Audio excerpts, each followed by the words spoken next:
રાજુ કરપડાએ આમ આદમી પાર્ટી તો છોડી દીધી છે, પરંતુ રાજુ કરપડાએ રાજકારણ નથી છોડ્યું, અથવા તો એવું કહી શકાય કે રાજકારણે રાજુ કરપડાને નથી છોડ્યા. ઘણા બધા તર્ક વિતર્કો થઈ રહ્યા છે કે રાજુ કરપડા હવે આગળ શું કરશે. રાજુ કરપડાનું તો એવું કહેવું છે કે અત્યારે કોઈ એવો વિચાર નથી કે કોઈ રાજકીય પક્ષમાં હું જોડાઉં.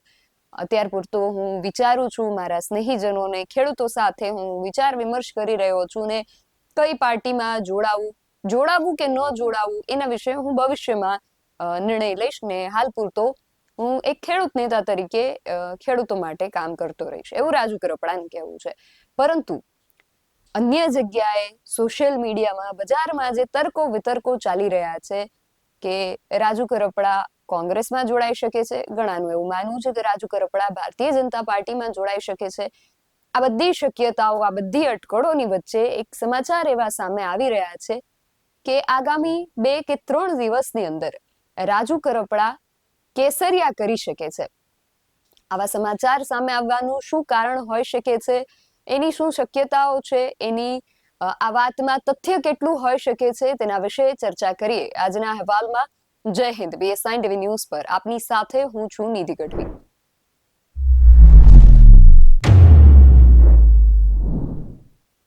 રાજુ કરપડા કોંગ્રેસમાં જોડાશે, ભારતીય જનતા પાર્ટીમાં જોડાશે કે ખેડૂત નેતા તરીકે પોતાની ખેડૂતો માટેની જે લડાઈ છે એને કન્ટિન્યુ રાખશે, એને લઈને ઘણા બધા અલગ અલગ તર્ક વિતર્કો થઈ રહ્યા છે. રાજુ કરપડાના સમર્થકો છે એમનો એક અલગ મત છે, આમ આદમી પાર્ટીના સમર્થકો છે એમનો એક અલગ મત છે.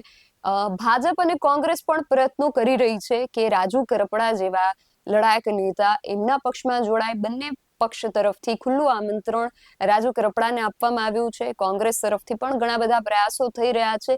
પાલભાઈ આંબલિયા રૂબરૂ રાજુ કરપડાને મળીને આવ્યા છે ને આમંત્રણ આપીને આવ્યા છે કે તમે કોંગ્રેસમાં જોડાઓ. જ્યારે ભારતીય જનતા પાર્ટીના પણ દિગ્ગજ કહી શકાય એવા નેતાઓએ રાજુ કરપડાને ખુલ્લું આમંત્રણ આપ્યું છે કે તમે અમારા પક્ષમાં જોડાઈ જાઓ. ત્યારે હવે રાજુ કરપડા કઈ બાજુ જાય છે અને કયા પક્ષનું પલડું જ છે એને ભારે કરે છે, એને લઈને ઘણી બધી અટકળો જ છે અત્યારે થઈ રહી છે. ઘણા બધા તર્ક વિતર્કના આધારે એવા નિર્ણયો લેવામાં આવી રહ્યા છે કે એવા શક્યતાઓ વ્યક્ત કરવામાં આવી રહી છે કે રાજુ કરપડા અહીંયા જઈ શકે છે. પરંતુ જે રીતે આમ આદમી પાર્ટી અને ગોપાલ ઇટાલિયા દ્વારા જે આક્ષેપ કરવામાં આવ્યા હતા કે રાજુ કરપડા એમના જે જૂના કેસીસ છે એને લઈને ભવિષ્યમાં ભાજપમાં જોડાશે, અને જે રીતે ચર્ચાઓ થઈ રહી છે કે ભારતીય જનતા પાર્ટીનું જે વોશિંગ મશીન છે એમાંથી રાજુ કરપડા પસાર થશે અને એમની ઉપર જે કેસના દાગ લાગેલા છે એ સાફ થઈ જશે. રાજુ કરપડા ભારતીય જનતા પાર્ટીમાં જો જોડાય છે તો એક ખેડૂત નેતા તરીકેની એમની જે છબી હતી એ કાયમ રહે છે કે કેમ. ખેડૂતો અત્યારે તો ઘણા બધા ખેડૂતો અને ખેડૂત આગેવાનો પણ રાજુ કરપડાને સમર્થન આપી રહ્યા છે, પરંતુ જો એ આ બંનેમાંથી કોઈ એક પક્ષમાં જોડાય છે તો આ સમર્થનકારો જે છે એમનું સમર્થન કાયમ રહે છે કે પછી એમનો ટેકો ખસી જાય છે, એ પણ એક ચર્ચાનો વિષય છે. આવી અલગ અલગ વિવિધ વિષયો છે, વિવિધ મુદ્દાઓ છે, તેને લઈને આજે આપણે ચર્ચા કરવી છે. આ ચર્ચા કરવા માટે અમારા સંવાદદાતા રાજેશ જોશી આપણી સાથે જોડાયા છે. સૌથી પહેલા તો રાજેશભાઈ, તમારી પાસેથી એ જાણવું છે કે અત્યારે જે વાવડ આવી રહ્યા છે કે રાજુ કરપડા જે છે આગામી 2 થી 3 દિવસની અંદર કેસરિયા કરી શકે છે, આ સમાચારો ક્યાંથી આવી રહ્યા છે અને એનું તથ્ય શું છે? જે ચોક્કસથી વાત કરીએ તો રાજુ કરપડાના રાજીનામાને લઈને હાલ મોટા સમાચાર મળી રહ્યા છે, કારણ કે રાજુ કરપડાએ છે તે રાજીનામા આપ્યા બાદ 2 દિવસ છે તે મૌન રહ્યા હતા. તે બાદ તેણે રાજકોટ આવી પ્રેસ કોન્ફરન્સની અંદર જણાવ્યું હતું કે જો શાસન પક્ષ છે તે ખેડૂતોના હિતનું કામ કરશે, ખેડૂતો માટે લડાઈ આપશે તો હું સામે જોડાવા માટે તૈયાર છું.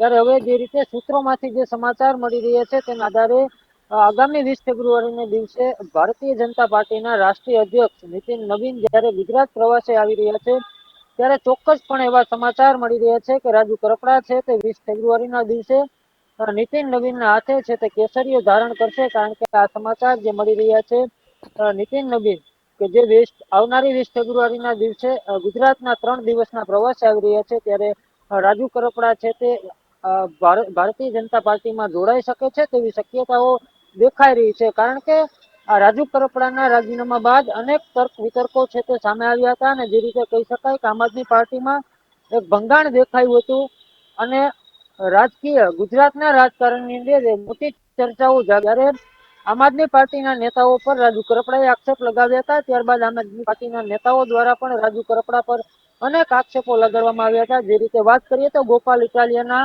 સીધા જ આક્ષેપો હતા કે રાજુ કરપડાને જેલની અંદર ભાજપના જે નેતાઓ છે તે મળવા આવતા હતા, આઈપીએસ અધિકારીઓ મળવા આવતા અને જેલમાંથી છૂટ્યા બાદ પણ રાજીનામું આપ્યા બાદ પણ છે તે રાજુ કરપડાની ગૃહમંત્રી સાથે ગુપ્ત રીતે બેઠક થઈ હતી. તેવી રીતે ગોપાલ ઇટાલિયાના અનેક આક્ષેપો હતા. ત્યારબાદ પણ રાજુ કરપડાએ મૌન ખોલ્યું છે અને આક્ષેપોને નકાર્યા છે. પરંતુ જે માહિતી હાલ મળી રહી છે તેના આધારે ચોક્કસપણે કહી શકાય છે કે રાજુ કરપડાની 20 ફેબ્રુઆરીના દિવસે નીતિન નવીનના હાથે છે તે કેસરીઓ ધારણ કરી શકે છે. જી જી.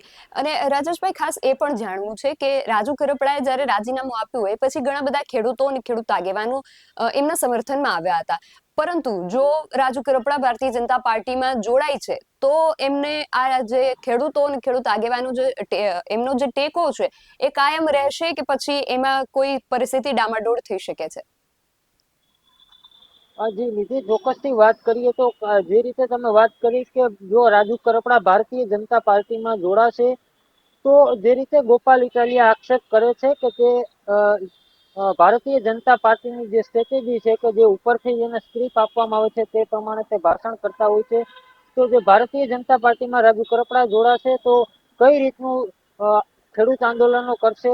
અત્યારે તો હાલ એને એ જણાવ્યું છે કે હું કોઈ પણ રાજકીય પાર્ટીની અંદર જોડાવા માંગતો નથી. હાલ કોઈ વિચારણા નથી કે કઈ રાજકીય પાર્ટીની અંદર જોડાવ.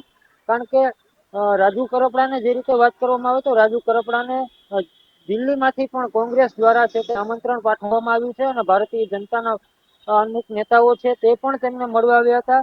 હવે રાજુ કરપડા કઈ દિશામાં આગળ વધે છે તે જોવાનું રહેશે. પરંતુ જે સમાચાર મળ્યા છે કે આવનારી 20 ફેબ્રુઆરીના દિવસે રાજુ કરપડા છે તે આ રીતે ભાજપની અંદર જોડાવા જઈ રહ્યા છે અને ભાજપની અંદર જોડાયા પછી ખેડૂતો છે તે કઈ રીતે ખેડૂતોની સહાય માટે રાજુ કરપડા આગળ વધે છે, કઈ રીતની લડાઈ આપે છે તે જોવાનું રહેશે. કારણ કે જે રીતે રાજુ કરપડાએ પ્રેસ કોન્ફરન્સની અંદર વાત કરી હતી કે શાસક પક્ષ જો ખેડૂતોના હિત માટે કામ કરશે તો રાજુ કરપડા શાસક પક્ષની અંદર જોડાશે. મતલબ કહેવાનો ભાવાર્થ રાજુ કરપડાનો એ હતો કે આજ દી સુધી ભારતીય જનતા પાર્ટીએ જે રીતે ખેડૂતો માટે કઈ કામ કર્યા નથી, હવે કરશે તો રાજુ કરપડા જોડાશે.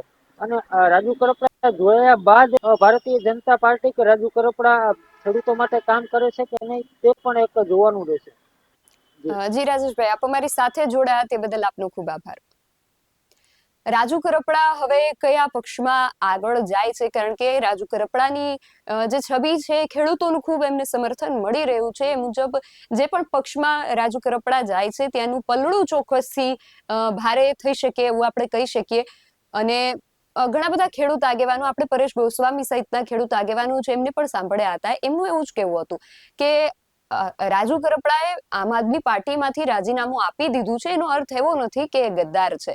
જો એ ભારતીય જનતા પાર્ટીમાં જોડાય છે તો કદાચ એવું કહી શકાય.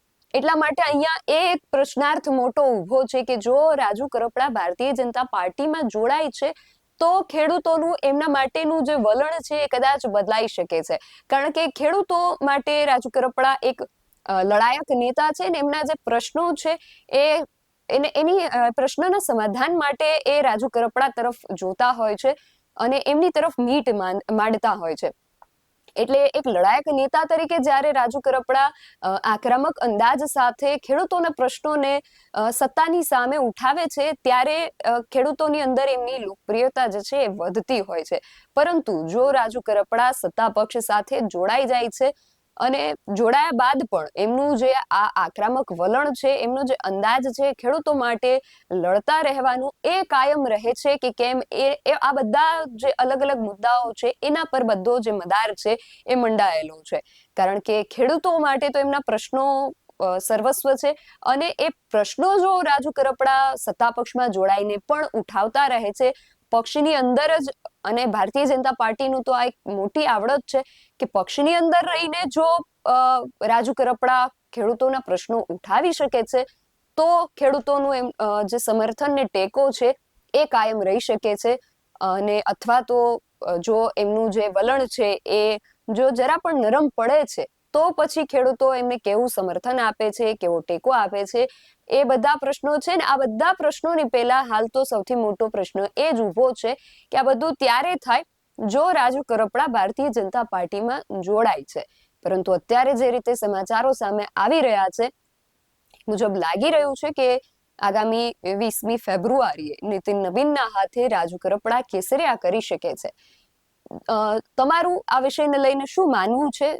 ભારતીય જનતા પાર્ટીમાં એ જોડાઈ શકે છે કે કેમ? અને જો જોડાશે તો ખેડૂતોનું એમના માટેનું વલણ, એમનું સમર્થન, એમનો ટેકો એ કાયમ રહેશે કે પછી એમની પરિસ્થિતિ ડામાડોળ થશે? એને લઈને તમારો જે પણ મત છે એમને કમેન્ટ બોક્સમાં ચોક્કસથી જણાવજો. આવી જ વધુ ચર્ચાઓ સાથે મળતા રહીશું. તમે અમારી યુટ્યુબ ચેનલને સબસ્ક્રાઇબ કરવાનું અને અમને ફેસબુક અને ઇન્સ્ટાગ્રામ પર ફોલો કરવાનું ભૂલશો નહીં. બાકી નવી અપડેટ્સ માટે આપ જોતા રહો BSI ન્યૂઝ. નમસ્કાર.